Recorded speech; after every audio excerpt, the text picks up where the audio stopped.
So I'm Jennifer McCary. I use she, her, hers pronouns. I'm the Chief Diversity and Belonging Officer at BGSU, but I'm also a two-time alumna. I graduated in 2005 with a bachelor's in art education, and I also specialized in stone sculpture. And then I graduated in 2008 with a degree from College Student Personnel Program. I would say it's okay to shift gears. I completely shifted gears, right? I went from literally using heavy tools to chisel stone all day in order to create something to instead using my mind and my writing and my research and just my work as a practitioner to change something. The complete shift, right? But it's okay to change course. And honestly, it's expected. Realistically, most people go to school and end up in careers that are something different than what they majored in. And it's all right, because as long as you're finding ways to take some of the things that you're learning throughout your college career and applying those in life, then you still had great success. And so it doesn't necessarily matter if you weren't able to do that with the degree that you went to school with. Getting that degree is what's going to open up all of the doors and possibilities for you. So shifting is fine, it's natural, it's expected, and you have the opportunity to always go back to whatever it is you love and find that passion as you start to explore some other things. And as you're exploring those other things, there are certain concepts, skill sets that you're going to pick up along the way that can help you to better identify that purpose and that passion. One thing about leadership is a good leader always remains humble. There's no leader who gets to where they are on their own. There's always a solid team behind them helping them get there. And so never get too caught up in your ability and what you are capable of. Instead, recognize that leaders are there to serve really a community, no matter where you're leading. And so what are you doing to make that community better?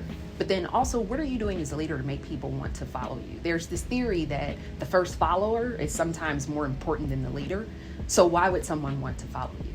So a good leader is one who can engage others and get others to really understand and buy into a concept, a philosophy, something that is worthwhile when it comes to pursuing it, and can get them on board with how they're able to do that and contribute in ways that are going to pull in their various skill sets, differences, perspectives.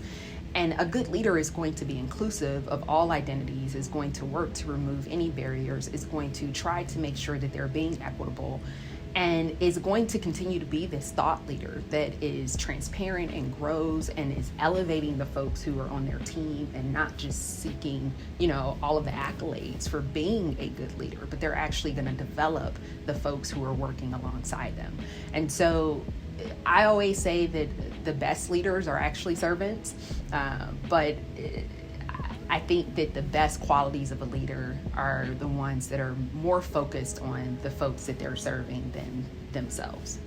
Yeah. My biggest piece of advice for current students is to find a mentor. I think that oftentimes we can get caught up in thinking that we can do a lot alone and figure things out on our own, or rely solely on our friend groups or things of that nature. But it's really important to have someone who has had a certain level of experience. And a mentor doesn't necessarily have to be someone who is older than you and, has accomplished all of these things. It's great if they have.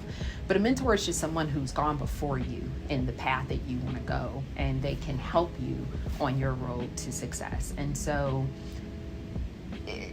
finding someone who can help you in that way is important, but also having that person who's going to help keep you on track and steer you in the right direction, who is going to be invested in you in a different way than friends and family.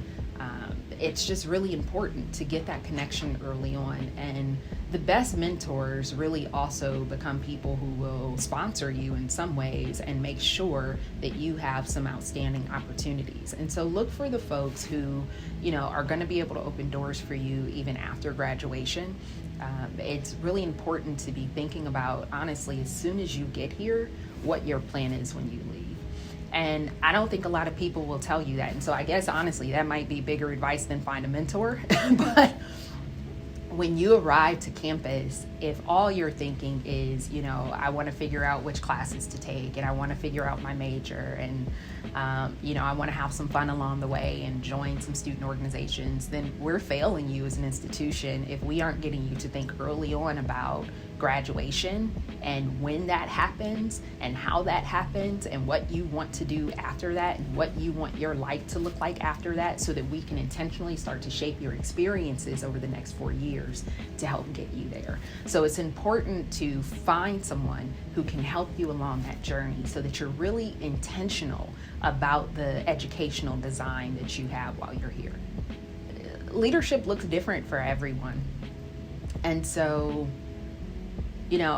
I think that there's this misconception that leaders all are, extroverts and woo if you're into Strengths Quest, and that's not the case. I certainly am an introvert and really analytical and deliberative, very far away from woo. Leadership can look different, and it's okay to kind of explore what's right for you. And I think that we have some great opportunities with some different leadership certificates through the Marvin Center. I think that we have some great opportunities through Residence Life with programs such as SMART or being an RA or a CA or things of that nature. I think that there are some great opportunities within academic programs such as Action and Aims to try to explore where you're going to find a space where you get connected and feel like your voice matters enough that you can be perceived as a thought expert, as a leader in a certain area, and go with it. And so it's going to look different depending on who each person is, and that's okay. Hopefully people know, though, that there's a space somewhere on this campus where you can develop those leadership skills. And if there's not, we're here to help you create that space.